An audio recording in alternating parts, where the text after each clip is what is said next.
Bonjour, je suis Sylvie L'Héritier, animatrice des CUMA en Centre Val-de-Loire et on va voir les 5 points pour améliorer le fonctionnement de sa CUMA. Pour commencer, premier point, gérer les adhérents inactifs. Dans les CUMA, il y a des adhérents inactifs, il y a des adhérents à la retraite qu'on ne sait pas où retrouver et donc dans un premier temps, c'est important de repérer ceux qui n'ont plus lieu d'être dans la CUMA et de faire le nécessaire pour soit les rembourser, soit faire des compensations légales s'il y a des dettes, soit effectivement les mettre en remboursement en attente de savoir où les retrouver ou pas. En 2, nettoyer la liste des matériels. Selon si on y regarde régulièrement ou pas, mais ça arrive souvent que dans les CUMA, il y a des matériels qui n'ont jamais été sortis des listes des IMO. Alors ils sont parfois dans les ronces, parfois ils sont partis chez le ferrailleur. Bon, il faut faire le point et savoir ce qui reste, ce qui est en état, ce qui est utile et ce qui ne sert plus. Troisième point, vérifier les bulletins d'engagement et les parts sociales. Alors dans une CUMA, c'est important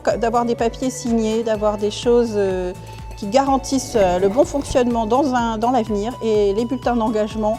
C'est des papiers très importants pour confirmer les engagements des adhérents. Donc effectivement, il faut des bulletins d'engagement signés et si les bulletins d'engagement ne sont pas signés ou que tous les adhérents ne les ont pas signés, on remet tout ça à jour.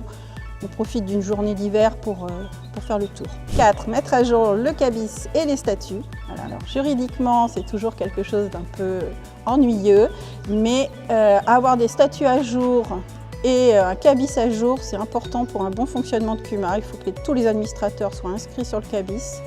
Et effectivement, il faut que les statuts ne soient pas trop anciens parce que les règles ont changé et c'est important que les statuts reflètent bien l'ensemble des règles actuelles des CUMA.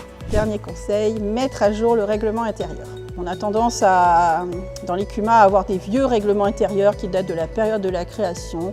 Le fonctionnement de CUMA change. Les règlements intérieurs doivent être fidèles au vrai fonctionnement de la CUMA. Donc écrire des règles de fonctionnement standards pour les CUMA, c'est prendre le risque d'avoir des choses écrites dans le règlement intérieur qui ne sont pas la pratique réelle de la CUMA. Il vaut mieux écrire ce qui se fait, ce qui se pratique, que les adhérents sachent à quoi s'en tenir.